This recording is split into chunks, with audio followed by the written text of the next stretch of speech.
Quran, hadis, semua bab. Semua bab.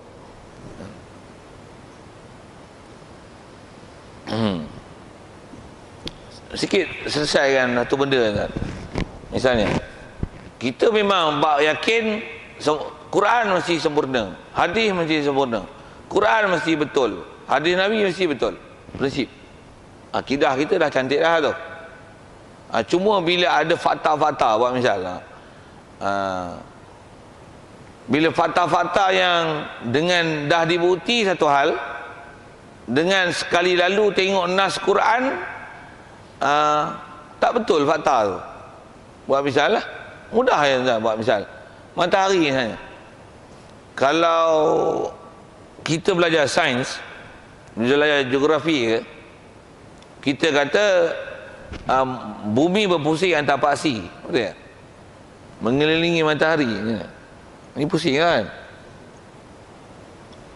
Itu menyebabkan berlaku siang malam 4 musim lah apa, dengan kedudukan dia 23,5 darjah contoh tu.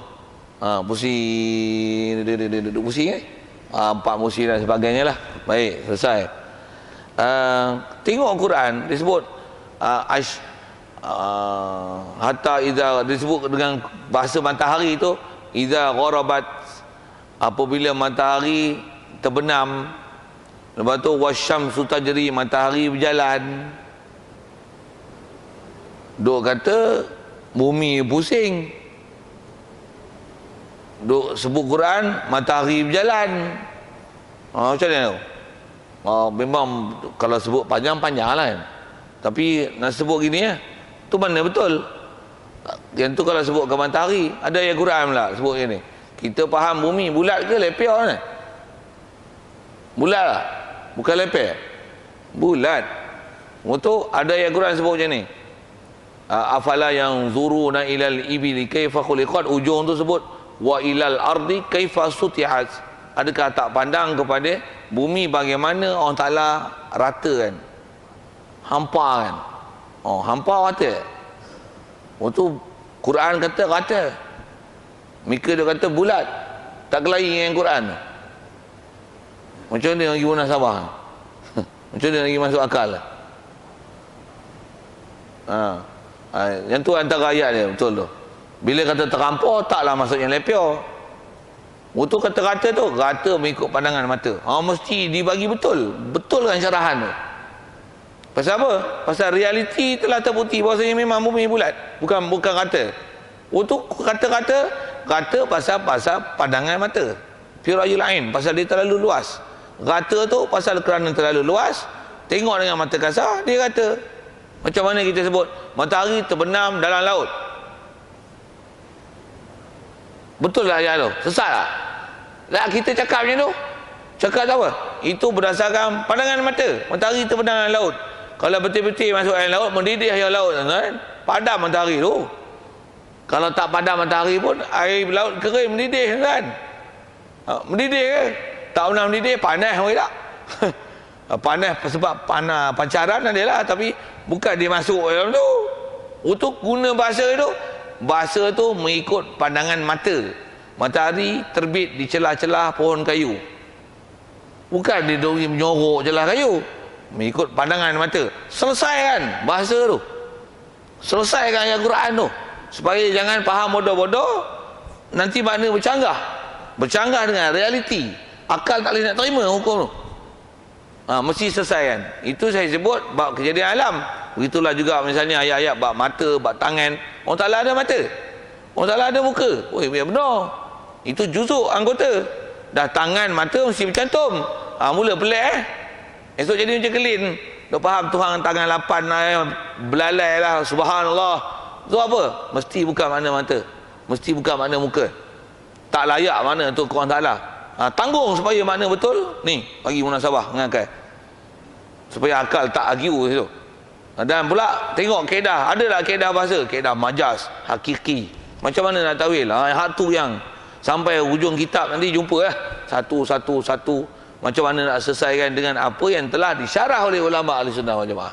Apa saya nak sebut tu semuanya adalah nak menunjukkan prinsip asas yang kita belajar bab sifat kesempurnaan, mesti Allah sempurna, dia takkan kurang. Antara kurang tu jangan ada apa-apa sifat makhluk ke dia. Prinsip pun ada, laisa kamitslihi syai'. Itu apa kaedah penaklukan akal nak selesaikan apa-apa kontradiksi, sama ada baik Quran, hadis ataupun dengan realiti waqi' yang berlaku, macam mana nak selesaikan dia, relatekan dia dengan Quran, macam mana nak buat? Mesti atas dasar letakkan sifat kesempurnaan pada Allah Ta'ala, nisbah diri dia, begitu juga Quran mesti sempurna, hadis Nabi mesti sempurna, takkan ada kesilapan. Itu kaedah kita. Jadi akal nanti mesti menjurus ke situ. InsyaAllah, jadi itu dah sebut tentang prinsip dan nak syarah prinsip dengan beberapa contoh.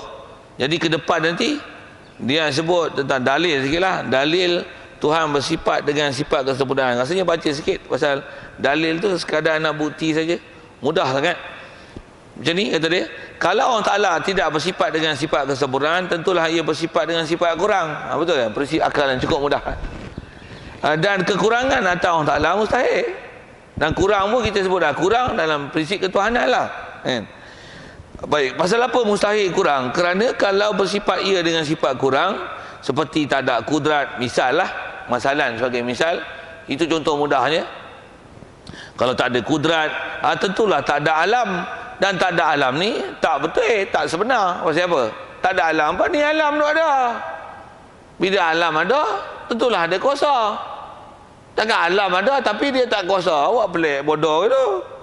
Jadi apa kaedah dia? Mesti kuasa. Jadi antara kaedah akal yang akan dipakai, berfikir untuk mendapatkan keputusan, memang dia ada pada sifat kesempurnaan. Baik.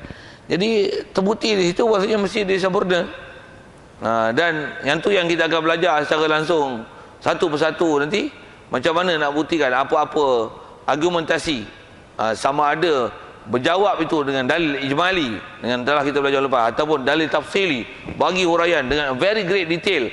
Apa saja orang soal boleh jawab satu-satu sampai tak ada muskil kat dia. Kalau disebut orang kafir, dia dengar, dia masuk Islam.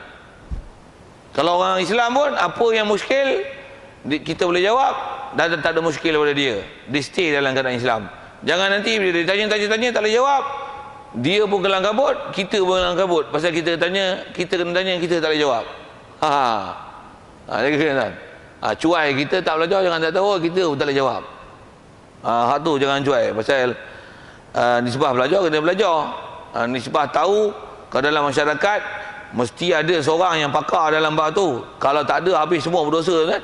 Pasal dia fardu kifayah menyelesaikan apa-apa konflik dalam bab akidah, nak selesaikan supaya tak jadi konflik tu. Wajib tu, fardu ain tu. Kalau boleh setiap orang tahu. Tapi bila seorang pun tak tahu, habis semua berdosa. Bahkan bukan saja berdosa, takut-takut semua kafir. Siapa? Pasal lah tak boleh jadikan dapat akidah yang betul dan tepat. Nauzubillah. Baik, rasanya selesailah tu bab dalil tu.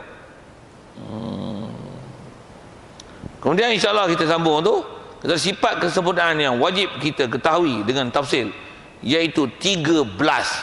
Itu pun nanti tak jumpa nanti. Kenapa 13? Dan hukum belajar dia wajib. InsyaAllah kita jumpa ke depan.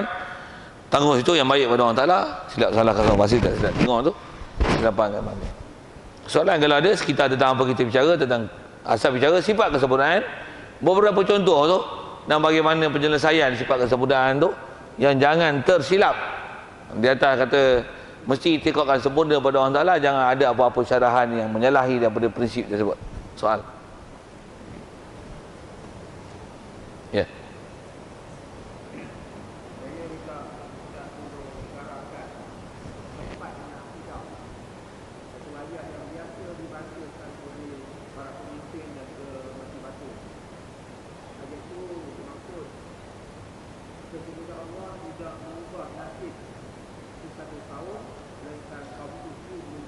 Ya.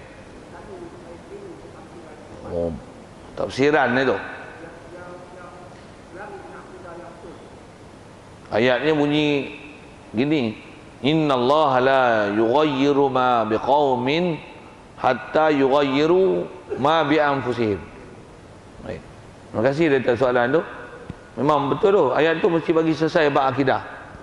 Atas kita belajar sifat kesempurnaan ni, Allah mestilah apa yang dia nak buat, mestilah semua dengan ilmu dia, dan apa yang dia nak buat ke kita semua telah ditentunya. Itu prinsip qada yang tak boleh silap. Okey. Ayat itu adalah mendalilkan tentang pentaklifan usaha dan ikhtiar. Ayat itu tantu ya. Pentaklifan usaha ikhtiar. Nisbah akidah memang wajib intiqad, mestilah Allah Ta'ala sabit ilmu, dan apa nak berlaku mestilah semua dalam ilmu dia, dan mestilah apa yang berlaku dah ditentunya apa nak berlaku. Tu qada. Jadi di atas prinsip tu lah, kalau orang tersilap faham nanti seolah-olah tak ada pentaklifan usaha ikhtiar. Pasal apa? Semua telah ditentunya oleh Allah Ta'ala kan. Untuk kita ni nanti mengaji pandai tak pandai, Allah Ta'ala dah tentu dah, pandai tak pandai, tak belajar pun tak apa, nanti faham juga. Kalau Allah Ta'ala dah tentu pandai, tak pergi belajar pun pandai. Yang pergi ngaji tu pula bodoh, pasal Allah Ta'ala dah tentu bodoh. Kalau pergi ngaji pasal tidur je katanya. Macam tu kesyarahan dia. Tak betul. Itu ngelat. Prinsip prinsip tu yang untuk menunjukkan ada pentaklifan sabab musabab dan nisbah nak ubah. Allah Ta'ala memang antara peraturan sunnah yang dia buat, antara sunnah itulah sunnah yang telah dia takdirkan ketentuannya. Kalau kita nak berubah, pentaklifan yang kena ke kita bukan balik pada akidah prinsipnya berserah apa Allah Ta'ala tentu qada dan qadar, tapi prinsipnya ayat tu, la yughayyiru ma biqaumin innallaha la yughayyiru ma biqaumin innallaha la yughayyiru ma biqaumin. Dia tidak mengubah apa yang ada biqaum hatta yughayyiru ma bi anfusihim, sehingga apa mereka ubah apa yang ada pada mereka. Ni lampu terbuka, hari dah siang, macam mana nak bagi tutup? Tekan switch. Adakah tunggu takdir Allah Ta'ala? Tunggulah takdir azali, padam, sagi padam, macam mana? Tak ada. Kita pergi padam, itulah takdir Allah Ta'ala azali, bahawasanya padam lampu dengan kita tekan switch.